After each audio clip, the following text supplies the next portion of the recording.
Hi everyone, so today I want to show you this card, which is a 5x7 accordion flap card. Now I'm not sure of its official name, but that's all the ones I saw on Pinterest, they didn't have names on them, so that's what I'm calling it, a 5x7 accordion flap card, because you have this accordion at the front and then you have these like flaps coming off the accordions and they're kind of staggered, which I quite like. So yeah, I was really pleased with the way this turned out. This card I used dies from In Love Art Shop, so this one and this one is from In Love Art Shop. So if you use my code ICEDImages, all in one word, that will get you 20% off your order. The papers I've got there are from my my Amazon kit, my Amazon paper pads. I'll put links in the description below. And you can also get them as a digital kit on Etsy as well. So again, I'll put all the details up on the screen and all the details will be in the description below. So let's get into it. Okay, so for this card you're going to need one piece of base card that is 7 inches by 10 inches, and along the 10-inch edge you're going to score at 1 1/4, 2 1/2, 3 3/4 and 5. And that is all of your scoring done. Then what we're going to do is we're going to go ahead and fold along these lines. So start with the middle one, the 5-inch. You're just going to fold that in half. So if you want to, you can just use a 5x7 card blank if you want to do that. And then what we're going to do is we're going to start from, we'll start from the first score line. That's going to be a valley, then a mountain, and then a valley. So you should end up with that. That's what you should end up with, like a concertina accordion fold at the front there. So what we're going to do first is decorate this piece here. So for this piece you need a piece of mat that is 4 3/4 by 6 3/4 and a piece of pattern that's 4 1/2 by 6 1/2. Now the papers that I'm using today are from my Holly Spriggs paper pad, which is available on Amazon. And I've got it in a 8 1/2 by 8 1/2 and also a letter size. Ignore this was just obviously my proof copy. But yeah, as you can see, the different designs you can get, lots of different ones. You can also get it as a digital kit on Etsy. So if you head over to Etsy, you can get it over there as well. So what we want to do is we're going to go ahead and stick this onto here.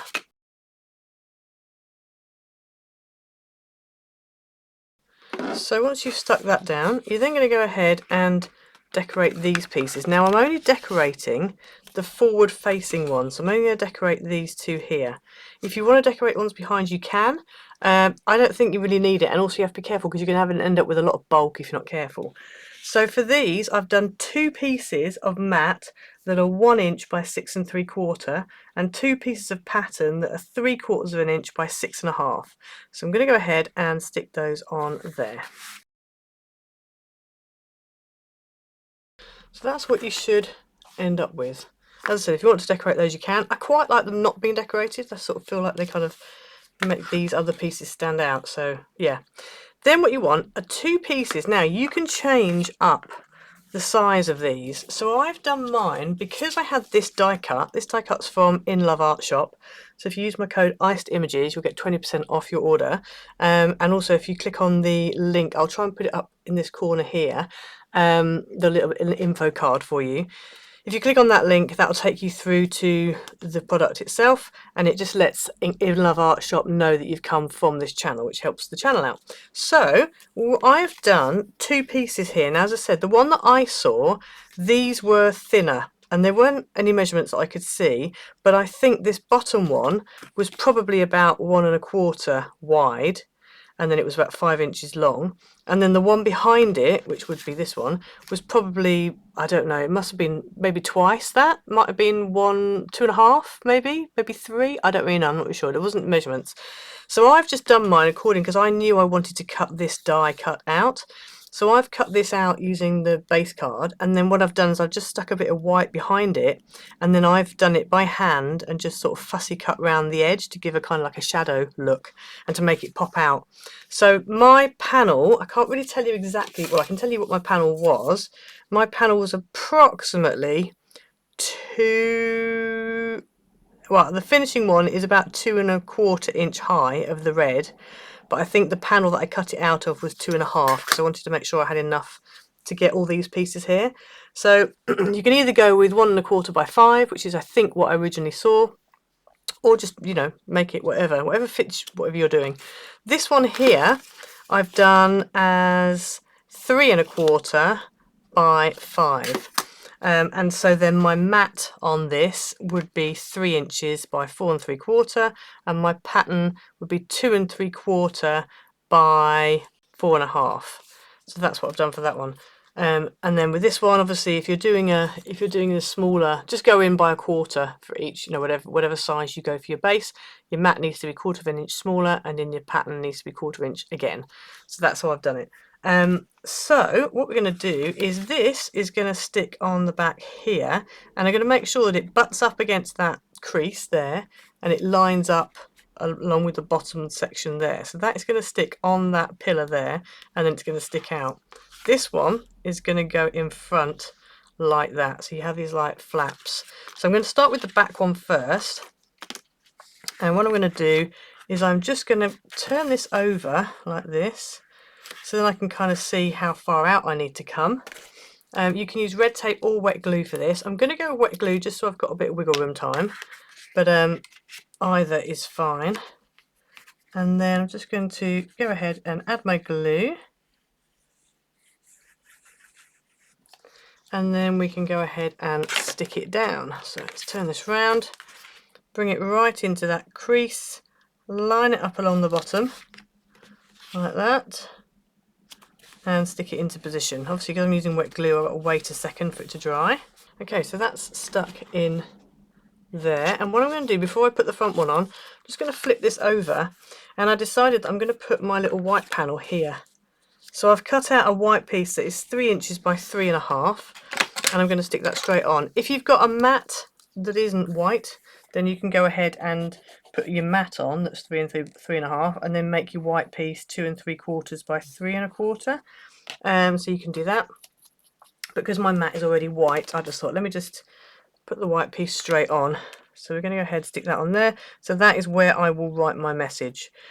You can also do it so you maybe have a panel here, you write your message there. You could do it on the back of this piece. You could really pick where you want to put it, to be honest with you. So there's that flap done. So then we just want to bring this one in, and that is going to go on the front like that. So I'm going to go ahead now and stick this onto here.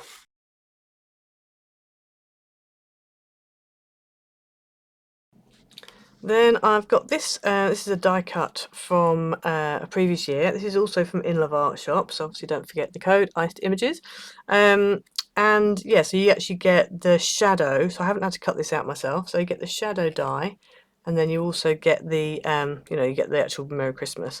So it's useful because you could just use the Merry Christmas if you just want the letters and you then want to stick them onto something, or if you want to cut them out of a card, you could do that. But if you want to make them like a sentiment, you can use the shadow die and make the whole thing. So it's just very versatile. I love these kind of dies. So I'm going to go ahead and I'm going to stick that on the back section like that, which obviously when it's folded, you're going to miss a little bit of it. But when it's actually up, you're going to see the whole thing because it kind of tends to sit like that on the mantelpiece. So I'm going to go ahead now and stick that down.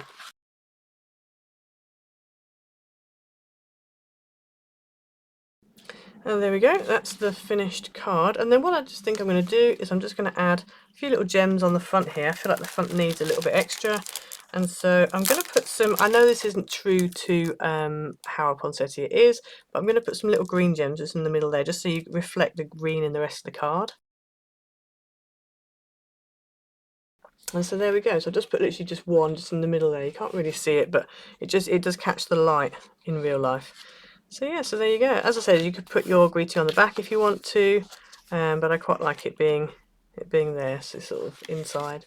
It will fit obviously in a envelope for a 5x7, and it's not too bulky. I mean, that would probably go through British Post. The gem might not, but the rest of it would. So as long as you don't go too thick with your layers, then you should be fine. But yeah, so there you go. So I hope you enjoyed the video. Don't forget to go and check out my Amazon paper pads. I will put links in the description, and I will have put an info card up on the screen when I first showed you them earlier on in the video. Don't forget to check out my Etsy shop, which has my digital packs in it, and don't forget to check out In Love Art Shop and use my code icedimages, all in one word, and that will get you 20% off your order with them. So like, comment, subscribe, hit the notification bell so you never miss a video, and we'll see you again next time. Bye!